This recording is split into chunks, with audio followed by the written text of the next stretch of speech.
Hello friends, எப்படி இருக்கீங்க? டெக்ஸ்டுலர் கதைகள் நம்ம பார்த்துட்டு வந்துட்டு இருக்கோம்.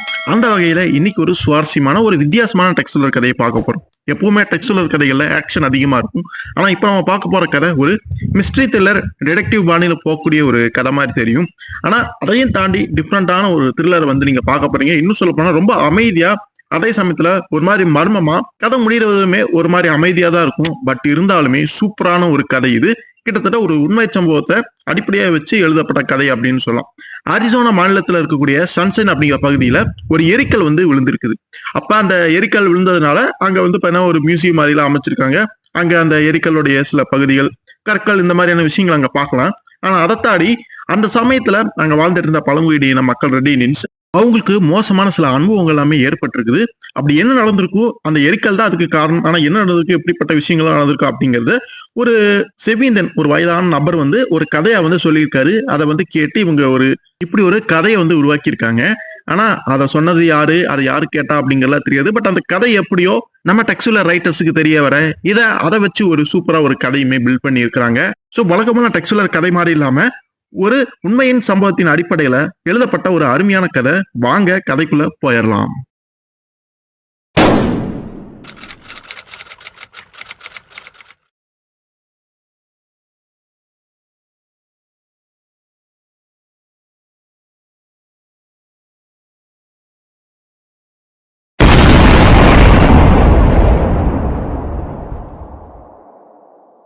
இப்படி எரிக்கல் வந்து விழுந்த அந்த சத்தம் வந்து அங்க பக்கத்துல இருக்கக்கூடிய அந்த கிராமத்துக்கு, நவகோ கிராமத்துக்கு வந்து கேட்டிருக்குது.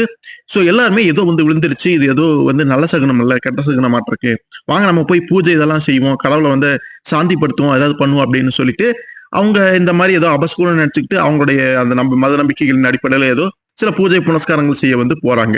அப்புறம் மறுநாள் அந்த எரிக்கல் விழுந்த அந்த இடத்த வந்து போய் பாக்குறாங்க. பெரிய ஒரு பள்ளமாட்டு இருக்குது, அதுக்குள்ளேயுமே பாக்குறாங்க. சின்ன சின்ன கற்கள், அப்புறம் சில ஓட்டைகள் மாதிரி அங்கங்க. சாதாரணமா ஒரு எரிக்கல் விழுந்தா எப்படி இருக்குமோ அந்த மாதிரி தான் அந்த எப்பவும் போலதான் அந்த இடம் வந்து நார்மலா இருக்குது. ஆனா அவங்க அங்கேயே முகாமிட்டு காத்திருந்து என்ன நடக்குது அப்படின்னு பாத்துருந்தாங்கன்னா சில உண்மைகள் அவங்களுக்கு புரிஞ்சிருக்கும். ஆனா அவங்க போயிட்டாங்க.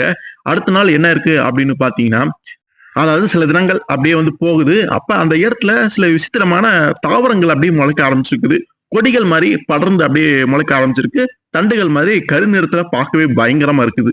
சோ தொடர்ந்து அதை வந்து கவனிச்சிருந்தாங்க அப்படின்னா அந்த தாவரங்கள்ல இருந்து விஷ முள் உருண்டைகள் மாதிரியான சில விஷயங்கள் அப்படியே உருவாகி இருக்குது.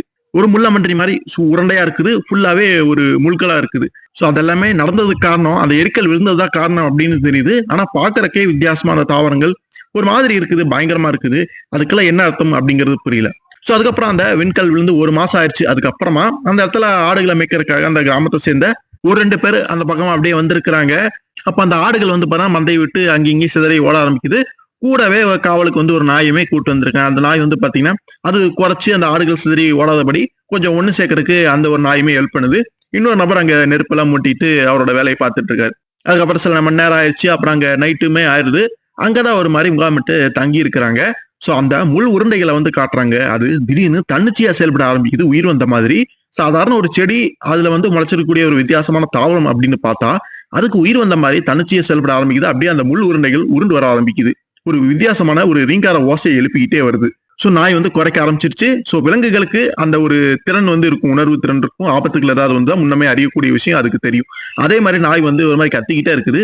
அந்த நாயை வந்து பக்கத்துல படுத்திருந்த அந்த செவிண்டியனுமே, என்ன இந்த நாய் இப்படியே குறைச்சிட்டு இருக்குது, உனக்கு என்ன ஆச்சு, கம்முன்னு படுங்கிற மாதிரி, கத்தாத அப்படிங்கிற மாதிரி அவன் சொல்லிட்டு திரும்ப வந்து படுத்துக்கிறான். ஆனா அந்த முள் உருண்டைகள் அங்க வந்துருது.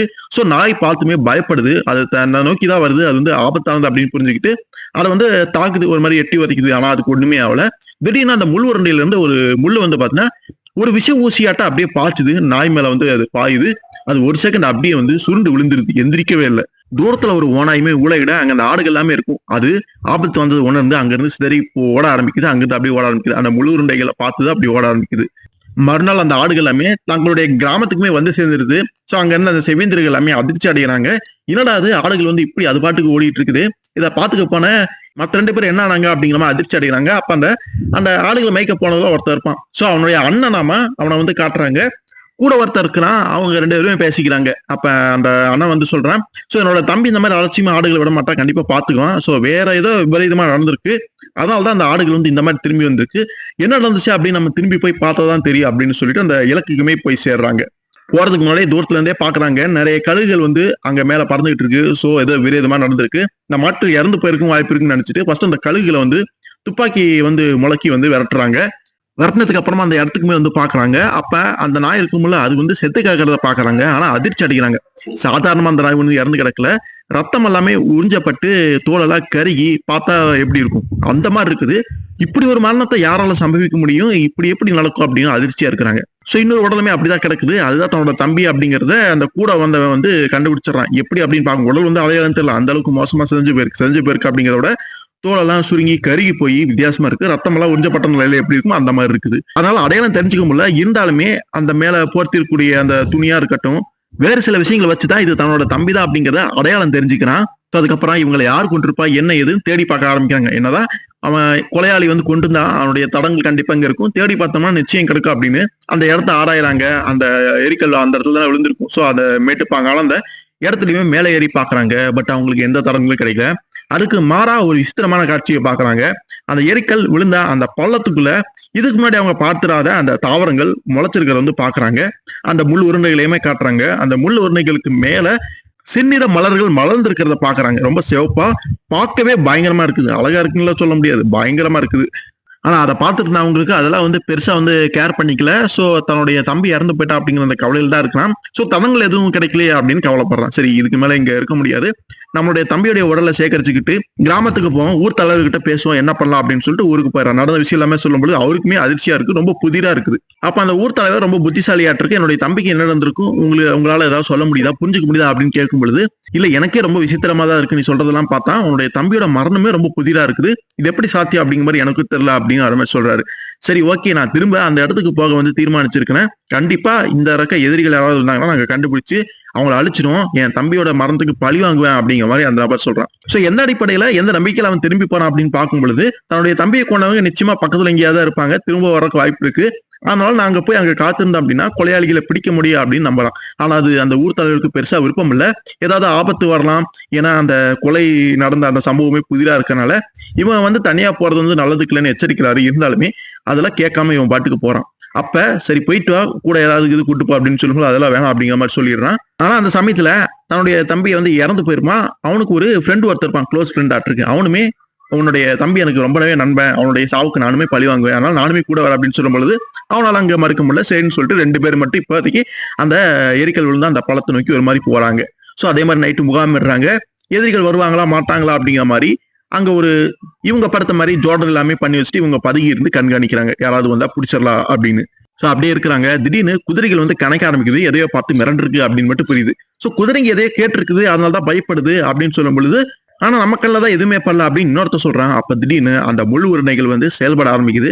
அது திரும்ப தனிச்சு அங்க செயல்பட ஆரம்பிக்குது, அங்கிருந்து உருண்டு வர ஆரம்பிக்குது. அப்படி வரும்பொழுது திரும்ப அந்த ரீங்கார ஓசைகள், பூச்சிகள் எல்லாமே சவுண்ட் எழுப்பினா எப்படி இருக்கும் அந்த மாதிரியான ஒரு ரீங்கார ஓசைகள் எழுப்பிக்கிட்டே அங்க வருது.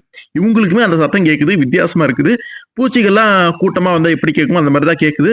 ஆனா என்ன ஏதுன்னு புரிஞ்சுக்க முடியாம அவங்க வந்து அப்படியே குழப்பத்துல இருக்கிறாங்க. அந்த சமயத்துலதான் அந்த முள் உருண்டைகள் பின்னாடி அந்த பள்ளத்தாக்குல இருந்து வெளியில வந்து இவங்க பின்னாடி வந்து வந்துகிட்டு இருக்குது. அதை வந்து இவங்க கவனிக்க தவறிட்டாங்க. அதனால இப்ப இவங்களுமே அங்க மாட்டிக்கிட்டாங்க.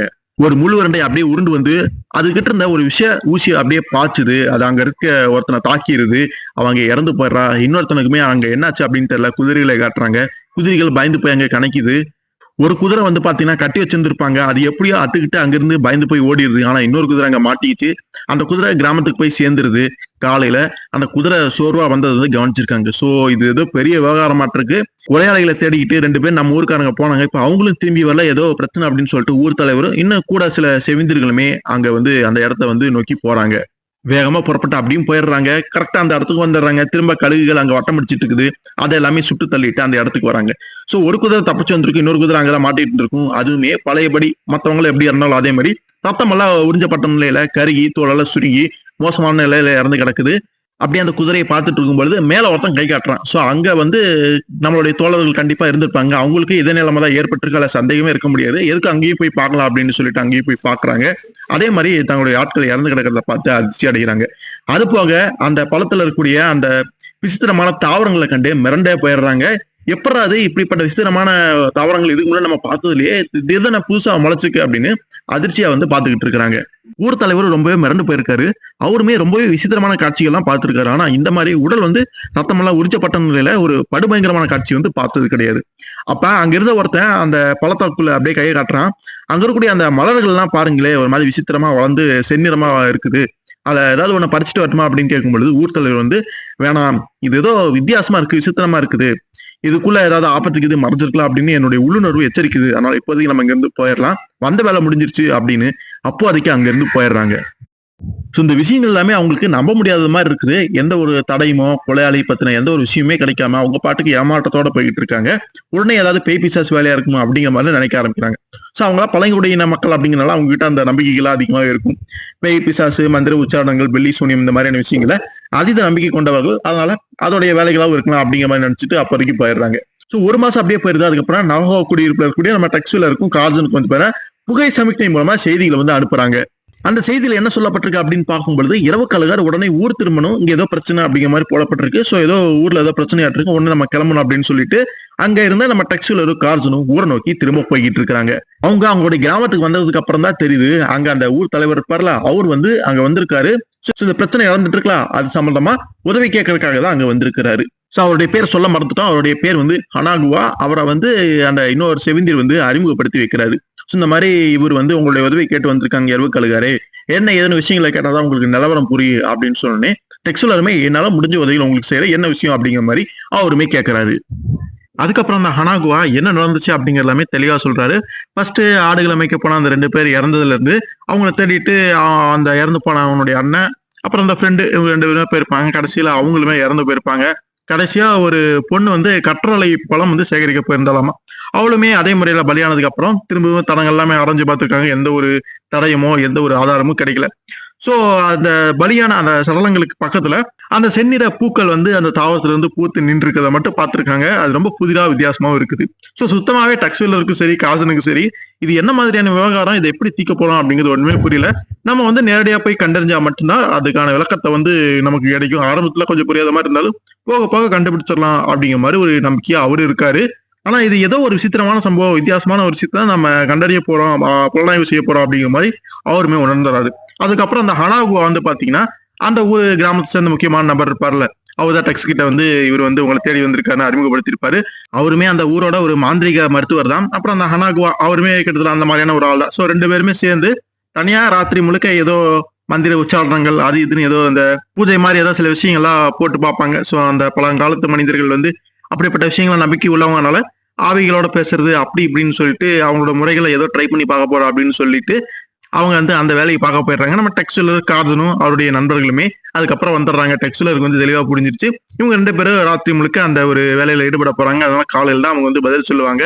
அது வரைக்கும் நம்ம பொறுமையா தான் இருந்தா டெக்ஸ்டுலருக்கு அதுல எல்லாம் பெருசா நம்பிக்கை இல்லை அப்படின்னாலுமே அவங்களுடைய அந்த வழிமுறைகளுக்கு எல்லாமே மதிப்பளிக்கக்கூடியவர். சோ அவங்க என்ன சொன்னாலுமே அதை வந்து பொறுமையா கேட்டுக்கக்கூடியவர். அதுக்கப்புறம் டெக்ஸ் அவருடைய நண்பர்களும் அவங்களுடைய கூடாரத்துக்கு போயிட்டு சாப்பிட்டு தேவையான பொருட்கள் எல்லாமே எடுத்து வச்சுக்கிறாங்க. ஏன்னா அந்த கொலை நடந்த அந்த இடத்துக்கு போய் இவங்க வந்து தீவிரமா ஆராய்ஞ்சா மட்டும் தான் என்ன விஷயம் நடந்தது அப்படிங்கறத இவங்க கண்டறிய முடியும். சோ அடுத்த நாள் காலையில அந்த வேலைகள் எல்லாமே அவங்க பார்த்திருப்பாங்க அந்த 2 மாந்திரிகர்களும். சோ அவங்களுக்கு தெரிஞ்ச தகவல்கள் வந்து பாத்தீங்கன்னா டெக்ஸ்ல அப்பதான் வருவாரு சொல்ல ஆரம்பிக்கிறாங்க. அவங்களும் எவ்வளவு முயற்சி பண்ணி பார்த்துருக்காங்க போல இருக்கு. அது சார்ந்த உண்மைகளோ இது என்ன மாதிரியான விவகாரம் என்பதோ அவங்க வந்து இந்த அவங்களுடைய மந்திரிகள் மூலமா உச்சாரணங்கள் மூலமா எவ்வளவோ ட்ரை பண்ணி பார்த்துருக்காங்க. நான் பெருசா வந்து அவங்களுக்கு ஒண்ணு புரியப்படல. சில விஷயங்கள் மட்டும் ஓரளவுக்கு அப்படியே ஊடகமா வந்து தெரிஞ்சிருக்கு. அதை வந்து டெக்ஸ்லர் கிட்ட அவங்க எடுத்து உரைக்கிறாங்க. அப்படி என்ன மாதிரியான விஷயங்கள் அவங்களுக்கு தெரிய வந்திருக்கு அப்படின்னு பார்க்கும் பொழுது டெக்ஸே கேட்கிறாரு. சோ ஏதாவது கொலையாளி யாராவது தெரிஞ்சுக்கிட்டீங்களா, ஏதாவது தகவல் தெரிஞ்சு அப்படின்னு கேட்கும் பொழுது கொலையாளி யாரு என்னங்கிறதுலாம் நாங்க வந்து கண்டுபிடிக்க முடியல, எங்களுக்கு தெரியல. ஆனா ஒரு சில விஷயங்கள் எங்களுக்கு புரிய ஆரம்பிச்சது. காத்துல வந்து ஏதோ ஒன்று சிலிப்பிக்கிட்டு ரீங்கார ஓசையில எழுப்பிக்கிட்டு அப்படியே வருது. அந்த காட்சி பாக்குறதுக்கே படுபயங்கரமா இருக்குது. அது என்ன ஏதுன்னு சரியா சொல்ல தெரியல. ஆனா இப்படித்தான் இருக்குது நாங்க வந்து சொல்ல வருது. அது ரொம்பவே அதுகிட்ட வந்து நம்ம கவனமா ஜாக்கிரதையா இருக்கணும். ரொம்பவே ஒரு ஆபத்தான விஷயம் அப்படிங்கிற மாதிரி சொல்றாங்க. இதை கேட்டோடனே டெக்ஸ் வந்து மெபிஸ்டோ இது மாதிரியான எதிரி சொல்றீங்களா? ஏன்னா அவங்க வந்து இந்த மாயாஜாலம் இந்த மாதிரியான வேலைகள் எல்லாம் செய்யக்கூடிய நபர்கள் ரொம்பவே மோசமானவங்க அப்படிங்கிறாங்க. சோ இந்த மெபிஸ்டோ யாருன்னு கேட்டீங்கன்னா டெக்ஸ்ல கதைகள்ல பெரும்பாலும் ஒரு மாயா மந்திரம் செய்யக்கூடிய ஒரு வில்லனா வரக்கூடிய ஒரு நபர். சோ அந்த மாதிரியான வில்லன் சம்பந்தப்பட்ட விவகாரமா இல்ல அது மாதிரி ஏதாவது அப்படின்னு கேட்க வரும் பொழுது இது அதுக்கும் மேல ரொம்பவே ஒரு ஆபத்தான விஷயம். கண்டிப்பா இது மெபிஸ்டோவும் அவனுடைய பையன் சம்பந்தப்பட்ட விஷயம் கிடையாது. இது ஏதோ வித்தியாசமா ரொம்பவே வந்து நம்மள அச்சுறுத்துது அப்படின்னு சொல்லும் பொழுது, டெக்ஸலருக்கு அதோடைய ஆபத்து வந்து புரியுது. மெபிஸ்டோ விவகாரம் அப்படின்னாலே அது ரொம்பவே ஆபத்தான ஒரு விஷயம் அப்படின்னு தெரியும். பட் இது அதுக்கும் மேல ரொம்ப ஒரு புரியாத ஒரு மர்மமான விஷயமா இருக்கும் பொழுது, ரொம்பவே ஜாக்கிரதையா இருக்கணும் அப்படிங்கிறத மட்டும் புரிஞ்சுக்கிறாரு. சோ கேட்க வேண்டிய தகவல் எல்லாமே கேட்டு தெரிஞ்சுக்கிட்டாரு. அதுக்கப்புறம் அந்த ஹனாகுவா அவருடைய கிராமத்துக்கு போலாம் அப்படின்னு முடிவு எடுத்துறாங்க. அப்படி போகும் பொழுது மாந்திரிகர் கடைசியா ஒரு மாதிரி எச்சரிக்கிறாரு. நீங்க வந்து தனியா மட்டும் பிரிச்சு போயிடாதீங்க. எப்பவுமே ஒண்ணா இருங்க, ஜாக்கிரதையா இருங்க. ஏன்னா எதிரி வந்து எப்படிப்பட்டவை என்ன ஏது நமக்கு தெரியாது அப்படிங்கறனால ரொம்பவே கவனமா இருக்கணும் அப்படின்னு சொல்லிட்டு எச்சரிச்சுதான் அனுப்புறாரு. அப்ப ஹனாகுவாவையும் கூட்டிட்டு அவங்களுடைய கிராமத்துக்கு வந்து போய்கிட்டு இருக்கிறாங்க. சோ அப்படியே குதிரைகள்ல பயணம் பண்ணிட்டு இருக்கும் பொழுது அந்த ஹனாகுவா எதுவுமே பேசியிருக்க மாட்டாரு. அந்த மாந்திரிகர் தான் எல்லா விஷயங்களும் எடுத்து சொல்லியிருப்பாரு. டெக்ஸ் வந்து கேட்கறாரு, நீங்க அங்க கூடாரத்துல இருந்து ஒரு மாதிரி அமைதியாவே இருக்கீங்க, என்னாச்சு உங்களுக்கு அப்படின்னு கேட்கும் பொழுது, அது ஒண்ணுமில்ல, அவர் தான் சொல்ல வேண்டிய விஷயங்கள் எல்லாமே சொல்லிட்டாங்களே, அதனால நான் வந்து எதுவும் சொல்ல அப்படிங்கும்போது அந்த மனுஷன் ஏதோ ஒரு அதிர்ச்சியில பிரமிச்சு போயிருக்காரு அப்படின்னு மட்டும் தெரியுது. சோ எங்க மாந்திரிகர் சொன்ன மாதிரி நீங்களும் அந்த விசித்திரமான காட்சியை வந்து பாத்தீங்களா, ஏதோ காத்துல சிலிப்பிக்கிட்டு ஏதோ ஓசையில எழுப்பிட்டு வந்துச்சு அப்படிங்கிற மாதிரி சொன்னார் அப்படின்னு கேட்கும் பொழுது, ஆமா இரவு கழுகாரே, நானும் அந்த மாதிரியான காட்சியை பார்த்தேன். அது ரொம்ப படுபயங்கரமா இருந்தது. இன்னொரு வாட்டி அப்படி ஒரு காட்சியை வந்து நான் மலத்திரையில காண நினைக்கல. அது ரொம்பவே மோசமா என்னை வந்து பயமுறுத்துது அப்படின்னு சொல்லும் பொழுது, இதெல்லாமே அவங்களுக்கு தோன்றின பிரமைகளா கூட இருக்கலாம் அப்படிங்கிற மாதிரி டெக்ஸ்வெல்லர் நினைக்கிறாரு. பேசிட்டே கிட்டத்தட்ட அனாகாவோட கிராமத்தையுமே அவங்க போய் சேர்ந்துட்டாங்க. 2 நாள் கழிச்சு அங்க வந்திருக்காங்க. இவங்க கிராமத்தை நுழையறதுக்கு முன்னாடியே கிராமத்துக்குள்ள யாரோ ஒரு நபர் வந்து பாத்தீங்கன்னா ட்ரம்மை எடுத்து அப்படியே தட்டிட்டு இருக்கான். ஏதோ வந்து அறிவிச்சுக்கிட்டு இருக்கிறான். சோ ஏதோ சம்பவம் நடந்திருக்கு அப்படின்னு மட்டும் புரியுது. சோ அந்த ஹனாகுவா அதிர்ச்சி அடைகிற அப்படி எதிரி திரும்பவும் தன்னுடைய கைவரிசை காட்டிட்டான் போல இருக்கு. இன்னொருத்தர் யாரோ பலியாயிட்டாங்க அப்படிங்கிறத புரிஞ்சுக்கிட்டே வேகமா இவங்களுமே கிராமத்துக்குள்ள நுழையிறாங்க. நுழைஞ்ச உடனே இவங்க எதிர்பார்த்த மாதிரியே ஒரு அசம்பாவிதம் நடந்திருக்கு. யாரோ ஒரு நபர் வந்து பாத்தீங்கன்னா மர்மமான முறையில் திரும்ப அதே வழிமுறையில கொல்லப்பட்டிருக்கிறான். சோ அந்த நபர் வந்து ஏதோ ஒரு காட்டு குடிசையில அன்னைக்கு நைட் மட்டும் தங்கறதா சொல்லிட்டு போயிருந்திருக்கிறான். ஆனா அடுத்த நாள் திரும்ப வரவே இல்லை. சோ யாரோ ஆள் அனுப்பி எல்லாம் பாத்துருக்காங்க. இவன் அதே மாதிரி அந்த ரத்தம் எல்லாம் உறிஞ்சப்பட்ட நிலையில இறந்து கிடக்கிறத பார்த்தோன்னே அதிர்ச்சி அடைஞ்சிருக்காங்க. சோ ஆஞ்சலோ அப்படின்னு சொல்லப்படுற யாரோ ஒரு செவிந்தி இன்னொருத்த வந்து பாத்தீங்கன்னா கொலையாளி யாரா இருப்பான் என்ன ஏதுங்கிற மாதிரி தேடுறதுக்காக முன்னாடியே போயிருந்திருக்கான். இந்த செய்தியை டெக்ஸ்ட்ல கேட்டோன்னே அந்த குடிசையில வந்து பாத்தீங்கன்னா அந்த நபர் இறந்து போயிருந்திருப்பான். அந்த குடிசையில படுக்கையில இருந்து போய் இறந்து போயிட்டான். சோ ஆஞ்சலா ஏற்கனவே தேடிட்டு போயிட்டு இருக்கான். அப்படிங்கிறப்ப அவனை பின்பற்றி நாமளுமே போவோம். சோ வந்தது வராதுமா இவங்களுக்கு வேலை வந்துருச்சு. உடனே குதிரைகளை எடுத்துக்கிட்டு அந்த சரளத்தை போய் ஆராய்ஞ்சோம்னா தான் கொலையாளி யாரு அப்படிங்கிறத கண்டுபிடிக்க முடியும் அப்படின்னு சொல்லிட்டு இவங்களும் முன்னேறி போறாங்க. சோ அந்த குடிசைக்கு எப்படி போகணும்னு சொல்லிட்டு அந்த வழி எல்லாமே கேட்டுட்டு சில மணி நேரத்திலேயே அந்த குடிசை இருக்கிற இடத்துக்குமே வந்துடுறாங்க. அங்க இருந்து ஒரு மாதிரி வெளிப்படுத்த வந்து தடயங்களை ஃபர்ஸ்ட் அப்படியே மேலோட்டமா பாக்குறாங்க. இது அவங்களுக்கு கிடைக்கிற மாதிரியே தெரியல. நுணுக்கமா தேடி பார்த்துங்க ஒண்ணுமே கிடைக்கல. சரின்னு குடிசைக்குள்ள போய் அந்த இறந்த அந்த உடலையாவது பார்க்கலான்னு போறாங்க. பெரிய ஒரு அதிர்ச்சி அவங்களுக்கு. அவங்க மற்ற ஆட்கள் சொன்னபடியே அந்த உடல் வந்து பாத்தீங்கன்னா ரத்தம் எல்லாம் உறிஞ்சப்பட்ட நிலையில தோல் சுருங்கி கருகி ரொம்ப ஒரு மோசமான நிலையில தான் அவன் இறந்து கிடக்குறான். சோ டெக்ஸுக்கும் அவருடைய குழுவினருக்கும் பெரிய ஆச்சரியமா இருக்கு. இது என்னடா எதிரி வந்து இப்படி வந்து தன்னுடைய வேலையை செய்யறானே, எப்படி அவனை கண்டுபிடிக்கிறது, கொலையாளி வந்து என்ன பண்றான், ஏதோ ஒரு நூதனமான ஆயுதத்தை பயன்படுத்தி தான் கொள்றான் அப்படின்னு நம்ம இப்போதைக்கு வச்சுக்கலாம். பட் ஏதோ அடுத்தடுத்து நடக்க போற ஒரு பெரிய ஆபத்துக்கு இது ஒரு தொடக்கப்புள்ளியா இருக்கலாம்னு டெக்ஸ் வந்து சொல்றாரு. சோ அதோட அபாயம் வந்து எந்த அளவுக்கு பின்னாடி இருக்க போகுது அப்படிங்கறத அப்பயே வந்து உணர்றாரு. சரி இப்போதைக்கு நம்ம பண்ணக்கூடியது எதுவும் இல்ல. அந்த ஆஞ்சலிட்டோ அவன் முன்னாடி தேடி போயிருந்திருப்பான்ல எதிரியே, அவனை வந்து ஃபாலோ பண்ணோம்னா நமக்கு வேற ஏதாவது எக்ஸ்ட்ரா க்ளூ இது கிடைக்கலாம் அப்படின்னு சொல்லிட்டு அவனை முதல்ல கண்டுபிடிப்போம் அப்படின்னு சொல்லிட்டு திரும்ப வந்து பயணத்தை வந்து தொடர்ந்து போறாங்க. சோ ஏற்கனவே அந்த இடத்துல எதிரிகள் வந்து தடயங்களே விட்டுட்டு போக மாட்டேங்கிறாங்கன்னு நினைக்கிறாங்க. பற்றாக்குறைக்கு ஒரு கெட்டியான தலையாற்று ரொம்ப வறட்சியா இருக்குது. அதுல வந்து தடங்களும் பதிஞ்சிருக்காது. சோ அந்த இடத்துல தடங்களை இவங்க வந்து ஆராய்ஞ்சாலுமே ஒண்ணு கிடைக்க போறதில்ல. அப்படியே பார்த்துக்கிட்டே போயிட்டு இருக்கும் பொழுது இரவு நேரமும் வந்துருது. அப்போதைக்கு அங்கேயே முகாமிடுறாங்க. ஒருத்தர் மாத்தி ஒருத்தர் ஒரு மாதிரி காவலுக்குமே நிக்கிறாங்க. கார்சனுடைய முறை வருது. அவர் வந்து காவல் நிக்கிறாரு. அப்ப அந்த முள் உருண்டைகள் திரும்ப தங்களுடைய வேலையை வந்து காட்ட ஆரம்பிக்குது. ஒரு முள் உருண்டை அப்படியே வந்து பாத்தீங்கன்னா உருண்டு வந்துகிட்டு இருக்குது. அந்த வினோதமான அந்த ஓசையை வந்து எழுப்பிக்கிட்டே வருது. சோ குதிரைகள் ஆபத்தை உணர்ந்துருச்சு. அது வந்து அப்படியே கணக்க ஆரம்பிக்குது. நம்ம கார்சனுமே அதை புரிஞ்சுக்கிறாரு. குதிரைகள் ஏதோ மிரளுகுது அப்படின்னா ஏதோ ஆபத்து இருக்கு அப்படிங்கிறத புரிஞ்சுக்கிறாரு. ஆனா என்னவா இருக்குன்னு தெரியாம அவருமே குழம்பி போயிருக்காரு. அப்ப அந்த சத்தம் வந்து கேட்டுட்டே இருக்கு. இந்த ஒரு வினோதமான அந்த ரீங்கார ஓசை. அதை வந்து அவர் கேட்டோடனே அவருக்கு ஒண்ணுமே புரியல. இது என்ன வித்தியாசமான ஒரு சத்தமா இருக்கு, ஏதாவது பாம்புக்கு இது சீருதா அதனால இது சத்தம் வருதா அப்படின்னு ரொம்ப கவனமா வெளிப்போட துப்பாக்கியை வச்சு நின்றுட்டு இருக்காரு. அந்த சத்தத்தையே நல்லா கவனிக்கிறாரு. அது எங்க இருந்து வருது அப்படிங்கிற மாதிரி தெளிவா கவனிச்சிடுறாரு. அங்க சில பாறைகள் இருக்கு. அதுக்கு மத்தியில இருந்தா ஏதோ சவுண்ட் வருது. பாம்புக்கு இது அதாவது வெளியே வருமா என்னமோ நினைச்சிட்டு கவனமா இருக்காரு. அப்ப அது ஒரு நிழல் உருவம் மட்டும் அப்படியே அந்த உருண்டை வந்து வருது. இவரு என்ன ஏதுன்னு பாக்குறதுக்கு முன்னாடியே அந்த நிழல் தெரிஞ்சோடனே சடனா வந்து சுட்டுறாரு. அது அங்க அப்படியே நொறுங்கி போயிருது. கார்சனுக்கு பாம்பு சுட்டமா என்ன சுட்டம் அப்படிங்கறத தெளிவா தெரியல. உடனே துப்பாக்கி சத்தம் கேட்டு டெக்ஸும் அவருடைய நண்பர்களுமே எந்திரிச்சிட்டாங்க. என்ன இதுன்னு பதறி போய் எந்திரிச்சு என்னன்னு கேக்குறாங்க. நான் வந்து ஒரு விஷயத்த சுட்டேன், அது என்னன்னு எனக்கு சரியா தெரியல, ஏதோ ஒரு வினோதமான ஓசையெல்லாம் எழுப்பிட்டு வந்துச்சுன்னு சொல்லிட்டு அதை வந்து போய் பாக்குறாங்க. டெக்ஸா அவருடைய நண்பர்களும் அதை பாக்குறாங்க. ஏதோ ஒரு முள் உருண்டை தாவரத்து தான் நம்ம கார்டன் வந்து சுட்டிருக்கான், இதை பார்த்துதான் ஏதோ பயந்து போய் சுட்டிருக்கா அப்படின்னு கொஞ்சம் கேலியுமே பண்றாங்க. சரி, சாதாரண செடி தான் அவன் சுட்டுனான் அப்படிங்கிற மாதிரி பேசுறாங்க. ஆனா நான் வந்து ஒரு வினோதமான சத்தத்தை கேட்டேன், அது வந்து எனக்கு நல்லா தெரியும் அப்படின்னு சொல்லும் பொழுது யாருமே அதை நம்ப தயாரா இல்ல. பாம்புக்கு இது ஏதாவது சவுண்ட் இது போட்டிருக்கும், அது எங்கேயா வேற பக்கம் போயிருக்கும், நீ இந்த செடி வந்தோடனே பயந்து போய் இது சுட்டுருப்பா அப்படின்னு சொல்லும் பொழுது, இல்ல நான் என்ன பார்த்தா எப்படி தெரியுது, ஏன்னா யாரும் நம்ப மாட்டீங்களா, நான் சொன்னது உண்மைதான், அந்த சத்தம் வந்து வினோதமா கேட்டுச்சு, அது மட்டும் இல்லாம அது இந்த திசையை நோக்கி தான் வந்தது அப்படிங்கிற மாதிரி அவர் தெளிவாவே எடுத்து சொல்றாரு. டைகர் கிட்டயுமே கருதி கேட்கறாங்க. அவர் சொல்றது உண்மையாவும் இருக்கலாம், ஆனா நம்ம 2 விஷயங்கள் இங்க பார்க்கணும்.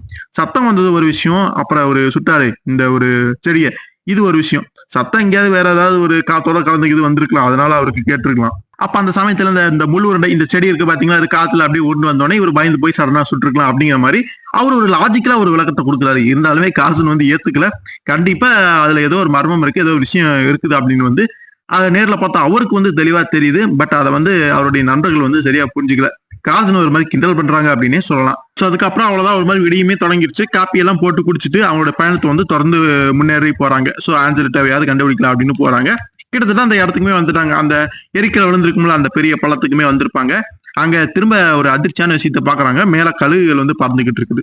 சோ இன்னொருத்தனும் அந்த எதிரி வந்து பலி கொண்டு விட்டான் போல இருக்கு, ஆன்சிட்டாவும் செத்து போயிட்டான் போல இருக்கு அப்படின்னு சொல்லிட்டு போறாங்க. அப்படியே போறப்ப ஏதாவது எதிரியோடைய தடங்களுக்கு இது கிடைக்குமா அப்படின்னு சொல்லிட்டு அப்படியே சுத்தி முத்தி பாக்குறாங்க. அவங்க கன்ஃபார்மே பண்ணிட்டாங்க, உறுதியாவே நம்புறாங்க. ஆன்சிட்டா அவனுமே வந்து இறந்து போயிருப்பான், அதனால நம்ம இப்போதைக்கு தடங்களை ஆராய்ஞ்சுக்கிட்டே அப்படியே அந்த இடத்துக்கு போய் சேரும் அப்படின்னு சொல்லிட்டு சுத்தி முத்தி எதிரியுடைய தடங்களோ காலாடி தடங்களோ ஏதாவது கிடைக்குமா அப்படின்ட்டு ரொம்ப கவனமாவே ஆராய்ஞ்சு அப்படியே பார்த்துட்டு போயிட்டு இருக்காங்க. பெரிய ஒரு அதிர்ச்சி இந்த தரக்குமே எந்த ஒரு சின்ன ஒரு தடயத்தை கூட அவங்களால கண்டுபிடிக்க முடியல. எப்படி கண்டுபிடிக்கிறது, அது செய்யறது எல்லாமே ஒரு தாவரம். பட் இவங்க அந்த கோணத்துல யோசிக்கிறதுக்கு வாய்ப்பே கிடையாது. யாரோ ஒரு மனுஷன் தான் கொண்டிருப்பான் அப்படிங்கிற மாதிரி அவங்க நினைச்சிட்டு இருப்பாங்க. சோ அதுக்கப்புறம் ஒரு வழியா அந்த ஆஞ்சிட்டு அவனையுமே கண்டுபிடிச்சிடுறாங்க. மத்தவங்க எல்லாமே இறந்து கிடக்குற மாதிரி அவனுமே அந்த உடல் வந்து பாத்தீங்கன்னா அப்படியே ஒரு காஞ்ச சருகாட்ட அப்படியே கிடக்கிறதையுமே பாக்குறாங்க. இது எப்படா இப்படி கொள்றா அப்படிங்கிற குழப்பத்திலேயே தான் இருக்கிறாங்க. பட் அவனுடைய உடலுக்கு பக்கத்துல அந்த முள் உருண்டைகள் அந்த செடிகள் மாதிரி வந்து பாத்தீங்கன்னா அந்த செந்நிற மலர்கள் பூத்து இருக்கும்ல, அதையுமே வந்து கவனிக்கிறாங்க. சோ அந்த அனாகுவா சொல்றது படி பார்க்கும்பொழுது இறந்தவங்களுக்கு பக்கத்துல அந்த முள் உருண்டைகளுக்கு மேல வந்து செந்நிற மலர்கள் வந்து பூத்து இருக்கும். அது வித்தியாசமாவும் இருக்குது. சடலங்களுக்கு பக்கத்துல அது ஏன் இருக்கு அப்படிங்கிறது ஒண்ணு புரியல. அது மேல உங்களுக்கு பெரிய சந்தேகம்லாம் வரக்கு வாய்ப்பு இல்லை. நம்ம கிட்லர் அதை அப்படியே பாக்குறாரு. அதை தொடலாம் அப்படின்னு சொல்லிட்டு கையை வந்து பக்கத்துல கொண்டு போறாரு. நம்ம டெக்ஸ்டர் வந்து எதுக்கு வந்து எச்சரிக்கிறாரு, அதை தொடலாம் அப்படிங்கிற மாதிரி சொல்றாரு. ஆனா கிட்லர் கையை பக்கத்துல கொண்டு போனோடனே அவரு வேகமா எடுத்துட்டாரு. அதுல இருந்து ஏதோ ஒரு துர்நாற்றம் மாதிரி வீசி இருக்குது. ஒரு சளி மாதிரியான ஒரு திரவம் வந்து பாத்தீங்கன்னா அது பார்க்க அப்படித்தான் இருக்குது. ரொம்ப மோசமா ஒரு மாதிரி வாடை அடிக்குது. அதுக்கப்புறம் சரி எவ்வளவு நேரம் செடியை பாக்குறது, வேற பக்கம் போலாம் அப்படின்னு சொல்லிட்டு அந்த மேட்டு பகுதி அந்த பள்ளத்தாக்கு மேலேயுமே ஏறி பாக்குறாங்க. அந்த பள்ளத்துக்குள்ள இது மாதிரி நிறைய தாவரங்கள், இன்னும் சொல்ல போனா அந்த இடத்துல தான் மெயினாவே தாவரங்கள் இந்த மாதிரி வளர்ந்துருக்கு அப்படிங்கிறத புரிஞ்சுக்கிறாங்க. இதுக்கெல்லாம் காரணம் எரிக்கல் விழுந்திருக்கலாம் அப்படிங்கிற மாதிரி நினைக்கிறாங்க. அந்த எரிக்கல் விழுந்ததுனாலதான் இப்படிப்பட்ட செடிகள் இது மூலமா முளைச்சிருக்கலாம் அப்படிங்கிற மாதிரி நினைக்கிறாங்க. ஆனா இது ஏன் முளைச்சது, எதுக்கு முளைச்சது அப்படிங்கிறத தெரியல. பட் அது ஒரு ஏன்னா ஏதோ ஒரு விசித்திரமான தாவரங்கள் இது வரைக்கும் நம்ம வந்து பார்த்தது இல்லை அப்படிங்கிற மாதிரி நினைக்கிறாங்க. ஆனா கொலைகள் என்னமோ அந்த தாவரங்கள் தான் பண்ணுச்சு. பட் இவங்களால இந்த செடிகள் தான் கொலை பண்ணுச்சு அப்படின்னு சந்தேகிக்கவே முடியாது. அப்படிப்பட்ட ஒரு விவகாரத்துலதான் இப்ப அவங்க மாட்டிக்கிட்டு இருக்கிறாங்க. அப்படியே கீழேயுமே போய் பாக்குறாங்க. விசித்திரமா இருக்குது. இந்த மாதிரியான தாவரங்கள் இதுக்கு முன்னாடி அவங்க பார்த்தது கிடையாது. ஒரு மாதிரியான கருநீர தண்டுகள் செடிகளே பாக்குறதுக்கு ஒரு மாதிரி விசித்திரமா இருக்குது. அப்ப அப்படியே பார்த்துட்டு இருக்கும் பொழுது அதுல அந்த ஒரு முள்ளுருண்டை மட்டும் ஒரு செடி இருந்து அப்படியே தனியா கலந்துட்டு வெளியே வருது. சோ அதை பார்த்தோன்னே ஒரு செகண்ட் ஜெர்க் ஆயிடுறாங்க, ஷாக்கா வராங்க. பட் இருந்தாலுமே அது காத்துக்கு ஏதோ ஒண்ணு அதுவா வந்துருச்சு அப்படிங்கிறத புரிஞ்சுக்கிறாங்க. அப்ப நம்ம கிட்லர் திரும்ப ஆர்வ கோளாறு காரணமா அந்த முள்ளுருண்டையை வந்து கையில் எடுக்கலான்னு போறாரு. சும்மா வெறுங்கையால தொடாத கேட்டு அப்படின்னு சொல்லும் பொழுதுதான் ஒரு துணியை வச்சு அப்படியே அந்த முள்ளுருண்டையை மட்டும் எடுத்துக்கிறாரு. எதுக்கு எடுத்துக்கிறாரு அப்படின்னு தெரியல. பட் இதை வச்சு நம்ம என்ன பண்ண போறோம் அப்படிங்கிற மாதிரி டெக்ஸ்லருமே நினைக்கிறாரு. ஆனா கார்ஜன் அப்ப சொல்றாரு, சரி போதும், இதுக்கு மேல இங்க இருக்க வேணா, நம்ம போயிடலாம், எனக்கு பயமா இருக்கு அப்படிங்கிற மாதிரி சொல்லிடுறாரு. ஏன் இது இந்த செடியை பார்த்து உனக்கு ஏதாவது பயம் வந்துருச்சா அப்படிங்கிற மாதிரி டெக்ஸ்ட் கேட்கும் பொழுது டைகருமே கார்ஜன் சொன்னதை ஆமதிக்கிற மாதிரி அவருமே எனக்குமே இந்த இடத்துல இருக்கிறதுக்கு ஒரு மாதிரி வினோதமா இருக்குது, கண்டிப்பா ஏதோ ஒண்ணு அச்சுறுத்துது, இங்க ஏதோ ஆபத்து இருக்கலாம், இப்போதைக்கு நம்ம வெளியே கிளம்பிடலாம் அப்படின்னு சொல்லிட்டு அந்த ஒரு முள்ளுருண்டையை மட்டும் எடுத்துக்கிட்டு வெளியில வந்துடுறாங்க. நம்ம கிட்லர் அதை வந்து தன்னுடைய தோல் பையில வந்து போட்டுக்கிறாரு. சோ ஆக மொத்தத்துல எதிரியை பத்தின எந்த ஒரு தடையுமோ எந்த ஒரு விஷயமே கிடைக்கல. இப்ப என்ன பண்றது, இந்த முள்ளுருண்டை வச்சுட்டு என்னடா பண்றது அப்படின்னு பார்க்கும் பொழுதுதான் இந்த மாதிரியான விசித்திரமான விஷயங்களை ஆராயதற்காக தான் நம்மளுடைய நண்பர் மோரிஸ்கோ இருக்காரு. அவரை போய் சந்திச்சோம்னா அவரு விஞ்ஞான பூர்வமா சில வகைகள்லாம் கொடுப்பாரு, அது நமக்கு ரொம்ப உதவியா இருக்கும் அப்படின்னு சொல்லிட்டு அவருடைய வீட்டுக்கு போயிடலாம் அப்படிங்கிற மாதிரி எல்லாருமே ஒரு மாதிரி தான் வந்து முடிவெடுத்துருவாங்க. டைகருமே நேரா நம்ம மோரிஸ்கோ வீட்டுக்கு போனவங்க தான் கரெக்டா இருக்கும். அவரு கரெக்டா இந்த மாதிரியான விஷயங்களை விளக்கமா சொல்லிடுவாரு அப்படின்னு சொல்றாங்க. ஸோ இந்த மோரிஸ்கோ யாருன்னு கேட்டீங்கன்னா, தலையிலா போராளி கதையில பார்த்திருப்போம். அங்க மோரிஸ்கோவும் அவருக்கு உதவியா இருக்கக்கூடிய அந்த யுசபியா அப்படிங்கிற நபர் எல்லாமே நம்ம பார்த்திருப்போம். தலையிலா போராளி அந்த வீடியோ பார்த்திருந்தீங்கன்னா அந்த மோரிஸ்கோ யுசபியா பத்தி உங்களுக்கு நிச்சயமா தெரியும். அதுக்கப்புறமா டெக்ஸு அவருடைய நண்பர்களும் குதிரையில ஏறி பயணத்தை தொடங்கி யூனியன் பசிபிக் ரயில்வே அப்படின்னு சொல்லப்படுற ஸ்டேஷனுக்கு வந்து ஒரு சவப்பெட்டி வந்து வாங்கிக்கிட்டு அந்த உடல் இருக்கும்ல தோலெல்லாம் சுருங்கி போய் ஸோ அந்த உடலையுமே எடுத்துட்டு மோரிஸ்கோ வந்து சந்திக்க போறாங்க. அந்த சவப்பெட்டியில அந்த உடலை வச்சுக்கிட்டு ட்ரெயினை விட்டு இறங்கி எல்பசோ போய் சேர்ந்து அங்கிருந்து போர்லநீர் அப்படிங்கிற கிராமத்தை போய் அங்கிருந்து ஒரு கோச் அமர்த்திக்கிட்டு பயணத்தை தொடர்ந்து 2 நாள் கழிச்சு பிலாரஸுக்குமே வந்தடைச்சிடுறாங்க. அங்கதான் நம்ம மோரிஸ்கோ வீடு வந்து இருக்குது. சோ டெக்ஸுலரும் அவருடைய நண்பர்களும் வர்றது முன்னாடியே வந்து பாத்தீங்கன்னா யுசபியை தெரிஞ்சுக்கிட்டா உடனே நம்ம மோரிஸ்கோ கிட்ட போய் பாஸ் நம்ம வந்து வம்பல மாட்டிக்க போறோம் அப்படின்னு சொல்றான். ஏன் எதுக்காக எப்படி சொல்றோம் அப்படிங்கிற மோரிஸ்கோ அதிர்ச்சியா கேட்கிறாரு. ஒண்ணுமில்ல, டெக்ஸுலரு அவருடைய நண்பர்களும் நம்மளை நோக்கி வராங்க, நம்மளை தேடி வராங்க அப்படிங்கும் போது இது ஒரு நல்ல விஷயம் தானே, இதுக்கே அப்படி சொல்ற, போய் இன்னைக்கு வந்து விருந்து சமைக்கிற அவங்க வந்தோடனே நமக்கு நல்லா வந்து வரவேற்கணும் அப்படிங்கிற மாதிரி சொல்லிட்டு அவங்க வந்தோடனே நம்ம மோரிஸ்கோ சிரிச்ச முகத்தோட போய் வரவேற்கிறாரு. யுசோபியை பொறுத்த வரைக்கும் டெக்ஸுலர் அவருடைய நண்பர்கள் எப்பவுமே அவர் சந்திக்க வந்தாங்கன்னா ஏதோ ஒரு விலங்கத்தோட ஏதோ ஒரு ஆபத்தான விஷயத்த வச்சுக்கிட்டு தான் வருவாங்க அப்படிங்கிறது நல்லாவே தெரிஞ்சு வச்சிருக்கான். அதனால தான் அப்படி வந்து அவன் நினைக்கிறான், பேசலாம். அதே மாதிரி டெக்ஸுலர் அவருடைய நண்பர்கள் வந்தோடனே சவப்பெட்டியோட தான் வராங்க. மோரிஸ்கோ அதை பார்த்துறாரு. யுசோபியா பாஸ் சொன்னல பாத்தீங்களா, வரும்பொழுதே சவப்பெட்டியோட வராங்க, இவங்க வந்தாலே ஆபத்தையும் கையோட தான் கூட்டிட்டு வராங்க, தயவு செஞ்சு இந்த சவப்பெட்டி மட்டும் உள்ள கொண்டுட்டு வர வேண்டாம்னு சொல்லுங்க பாஸ் அப்படின்னு சொல்லும் பொழுது யுசோபியா கவலைப்படுறதுல நியாயம் இருக்குது. பட் மோரிஸ்கோ என்ன பண்றது, நண்பர்கள் உதவி கேட்டு வந்திருக்காங்க, உதவி செஞ்சுதானே ஆகணும் அப்படின்னு சொல்லிட்டு சவப்பெட்டி ஒரு வழியா வந்து போனா உள்ள கொண்டு வரக்கு அவருமே ஒத்துக்கிறாரு. சோ ஏதோ ஒரு விஷயத்துக்காக தான் வந்திருக்காங்க, அதை நம்ம தீர்த்து வைக்கணும் அப்படிங்கறத அவருமே புரிஞ்சுக்கிறாரு. அதுக்கப்புறமா எல்லாருமே உள்ள போயிடுறாங்க. அதுக்கப்புறம் கெட்டுலர் வந்து அந்த முள் உருண்டை மட்டும் எடுத்திருப்பாரு. சோ அதையுமே வந்து மோரிஸ்கோ கிட்ட காட்டும் பொழுது அவருமே பார்த்து ஆச்சரியம் அடைகிறாரு. அது மாதிரியான ஒரு விஷயத்த அவருமே பார்த்திருக்க மாட்டாரு, யாருமே பார்த்திருக்க வாய்ப்பு கிடையாது. அதுதான் விண்வெளியில இருந்து வந்த தாவரமாச்சு. அந்த சமயத்துல அந்த முள் உருண்டையை வெளியே எடுத்த பொழுது மோரிஸ்கோ செல்லமா வளர்த்துன ஒரு குரங்கு இருக்கு. அந்த குரங்குடைய பேர் வந்து சுகீடா. திடீர்னு அது வந்து அப்படியே கத்த ஆரம்பிக்குது, ஒரு மாதிரி பயந்துக்குது. அது பாட்டு கீச்சு கீச்சுன்னு கத்திக்கிட்டே இருக்குது. மோரிஸ்கோவுக்கு ஒண்ணுமே புரியல. எப்பவுமே அமைதியா இருக்கக்கூடிய நம்ம குரங்கு என்னடா இப்படி கத்துது அப்படின்னு பார்க்கும்பொழுது கண்டிப்பா இந்த முள் உருண்டை தான் காரணமா இருக்கும். இதை பார்த்தா அது பயப்படுது அப்படிங்கிற மாதிரி புரிஞ்சுக்கிறாங்க. சோ விலங்குகளுக்கு அப்படியே தெரிஞ்சது அந்த தாவரம் அந்த முள் உருண்டை வந்து ஆபத்தானது அப்படிங்கிறது வந்து அதுங்க புரிஞ்சுக்குது. ஆனா இவங்களுக்கு தான் புரியல. சோ என்னடா இது கத்திக்கிட்டே இருக்குது, அமைதியாவே இருக்க மாட்டேங்குது அப்படின்னு சொல்லிட்டு என்ன பண்ணலான்னு ஒரு கூண்டுக்குள்ள வந்து பாத்தீங்கன்னா அப்போதைக்கு அடைச்சு வச்சிடறாரு. ஆனா அப்பவுமே அந்த குரங்கு கத்துறத வந்து நிப்பாட்டவே மாட்டேங்குது. என்னடா அது திரும்ப கத்திக்கிட்டே இருக்கு அப்படின்னு சொல்லிட்டு பொறுமை இழந்த அவரு ஒரு பெட்ஷீட்டையோ ஒரு துணியோ எடுத்து அந்த கூண்டையுமே மூடிறாரு. ஓரளவுக்கு அது கத்துறத ஒரு மாதிரி நிறுத்திடுச்சு. அப்பதான் கொஞ்சம் அமைதியா இருக்குன்னு சொல்லலாம். அதுக்கப்புறம் தான் திரும்ப அந்த முழு உருண்டையை வாங்கி நல்லா ஒரு மாதிரி ஆராயிறாரு. சித்திரமா இருக்குது பாக்குறக்கே அவருக்கு. அவர் வந்து இதுக்கு முன்னாடி அந்த மாதிரி தாவரத்தையோ ஒரு செடியோ வந்து பார்த்தது கிடையாது. ஒரு கருநிற தண்டுல வந்து ஒரு மாதிரி வளர்ந்ததா சொன்னீங்களே, உண்மையிலுமே விசித்திரமா தான் இருக்குது இந்த தாவரம் அப்படின்னு சொல்றாரு. இது ஏதோ பார்க்க ஏதோ கடல் வாழ் ஜந்து அந்த வகையை சேர்ந்த மாதிரி இருக்குது, கண்டிப்பா அது அந்த வகையா தான் இருக்குங்கிற மாதிரி உறுதியாவும் நம்புறாரு. சோ அப்போதைக்கு அதை சும்மா மேலோட்டமா தான் பார்த்துட்டு இருக்காரு. கரெக்டா அந்த சமயத்துல யுசோபியா வந்து டின்னர் ரெடி ஆயிடுச்சு, எல்லாருமே சாப்பிடுவாங்க அப்படின்னு சொல்லும் பொழுது சரி இதை நம்ம வந்து அப்புறமா ஆராய்ச்சிக்கலாம் அப்படின்னு சொல்லிட்டு எல்லாருமே சாப்பிட்றதுக்கு வந்து போயிடுறாங்க. அப்படி சாப்பிட்டுட்டு இருக்கும் பொழுது என்னென்னலாம் நடந்துச்சு அங்க அப்படிங்கிற அந்த கடை எல்லாமே டெக்ஸ்ட்ல வந்து மொரிஸ்கோ கிட்ட எடுத்து சொன்னதுக்கு அப்புறம் தான் புதிரான விவகாரம் தான் இது அப்படிங்கறத அவருமே புரிஞ்சுக்கிறாரு. சோ நாங்க சரளத்தை கொண்டு வந்தோம்ல, அதை நீங்க வந்து பாத்தீங்களா அப்படின்னு சொல்லும் பொழுது கண்டிப்பா இப்போதைக்கு பார்த்தேன். ஆனாலுமே ஒரு முழு பரிசோதனை செஞ்சதுக்கு அப்புறம் தான் என்னால வந்து இந்த தாக்குதல் எப்படி நடந்திருக்கான், அவன் எப்படி இறந்திருக்கான் அப்படிங்கறத சொல்ல முடியும் அப்படிங்கிற மாதிரி அவருமே தெளிவா சொல்லியிருக்காரு. சோ நாளைக்கு தான் அவருடைய பரிசோதனை எல்லாமே ஆரம்பிக்க போறாரு. அதனால கார்சனுக்கு கொஞ்சம் பொறுமை இல்லாம தவிச்சிட்டு இருக்காரு. இப்பயே செய்ய மாட்டீங்களா அப்படிங்கிற மாதிரி கேட்கறது. ஏன் உங்களுக்கு பொறுமை இல்லாம அவசரப்படுறீங்க அப்படிங்கிற மாதிரி மோரிஸ்கோ கேட்கும் பொழுது அதுக்கு என்கிட்ட ஒரு குறிப்பிட்ட ஒரு காரணம் இருக்கு அப்படிங்கிற மாதிரி சொல்றாரு. அப்படி என்னடா காரணம் அப்படின்னு பார்க்கும்பொழுது அன்னைக்கு நைட்டு ஒரு சம்பவம் நடந்திருக்குல்ல, கார்சன் வந்து எதையோ பார்த்து மிரண்டு சுட்டிருப்பாருல, அப்புறம் பார்த்தா அந்த முழு உருண்டையை தான் சுட்டிருப்பாரு. அதுவுமே எப்படி இருந்தது அப்படிங்கிற மாதிரி மோரிஸ்கோ கேட்கிறாரு. இப்ப நான் கொண்டு வந்தனே அந்த ஒரு முழு உருண்டையை போலத்தான் அதுவும் இருந்தது. மேல எல்லாமே முட்புதர்கள் இருந்தது. நடுவுல வந்து பாத்தீங்கன்னா ஏதோ ஒரு களிம்பாட்ட ஏதோ ஒரு வித்தியாசமான ஒரு நாற்றம் அடிக்கக்கூடிய திரவம் இருந்தது அப்படிங்கிற மாதிரி ஹிட்லர் வந்து அதை வந்து எடுத்து சொல்றாரு. சோ நம்ம கார்சன் சுட்டது அந்த முழு உருண்டையை தான். அதுக்கப்புறம் ஏதோ வினோதமான சத்தம் எல்லாமே கேட்டுச்சு, அதுக்கெல்லாம் வாய்ப்பு இருக்கா அப்படிங்கிற மாதிரி டெக்ஸ்ட்லருமே உறுதிப்படுத்திக்கிறதுக்காக கேட்கிறாரு. அது சத்தியம் எனக்கு தெரியல. பட் அந்த முழு உருண்டைகள் காத்துல வந்திருக்கும், ஏதாவது வேற ஏதாவது காத்துல வந்து சத்தத்துக்கிட்டு நம்ம கார்சன் வந்து ரெண்டையுமே நினைச்சு பாத்துக்கிறது கன்ஃபியூஸ் ஆயிருந்திருக்கலாம் அப்படிங்கிற மாதிரி நம்ம மோரிஸ்கோவுமே நம்பாதபடிதான் அவருமே பேசுறாரு. அதனாலேயே கார்சனுக்கு இன்னுமே கொஞ்சம் கடுப்பாயிருது. சோ கூடவே அந்த முழு உருண்டையை பத்தி நம்ம ஹிட்லர் வந்து சொல்றாரு. அந்த முழு உருண்டைக்கு மேல வந்து பாத்தீங்கன்னா ஒரு செந்நிற மலர், ஒரு பூ வந்து அப்படியே பூத்து இருந்தது அப்படின்னு சொல்லும் பொழுது அந்த பூவுக்கு இது ஒண்ணு பறிச்சு கொண்டு வந்திருக்கலாம்ல அப்படின்னு சொல்லும்போது அது வந்து எங்களால முடியல, அந்த பூவை பறிக்கலாம் அப்படின்னு போனா பக்கத்துல போனாலே ரொம்ப வந்து ஒரு விதமான வாடை அடிக்குது, அதை தொடக்கூட முடியல அப்படின்னு சொல்லும் பொழுது இப்படிப்பட்ட விசித்திரமான பூக்களை நான் கேள்விப்பட்டது கூட கிடையாது அப்படிங்கிற மாதிரி மோரிஸ்கோவுமே சொல்றாரு.